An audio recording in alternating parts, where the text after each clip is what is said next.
Okay, in order to calculate weights, we need to know what it is. So force of gravity has another name, and that's weights. Okay. It is measured in newtons, and the equation for that is force of gravity is equal to mass times gravity.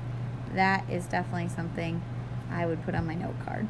So let's dissect these problems. So here we have a 12-kilogram backpack.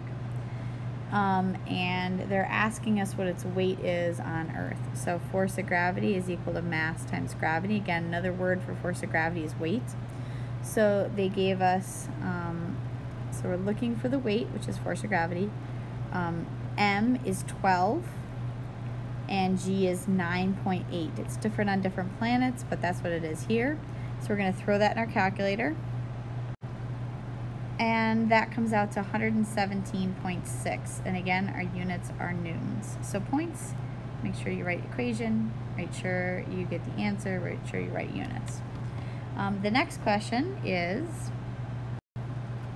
now they're giving you a monkey with 47 newtons. So the newtons gives me a hint.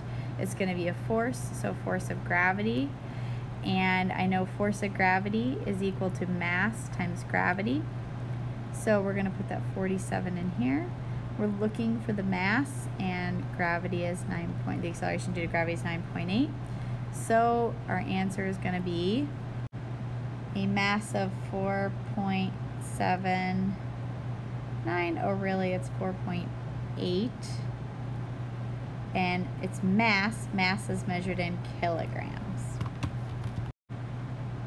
To address the last question, no matter what, your mass will stay the same when you're out exploring the universe. Unless you poop or cut your hair or something. Oh my gosh, that's supposed to be a person. It looks horrific. Hang on. Okay, unless you poop, cut your hair, something like that, your mass stays the same no matter where you are. What will change if you go to a different planet is your weight. So mass is the same both places.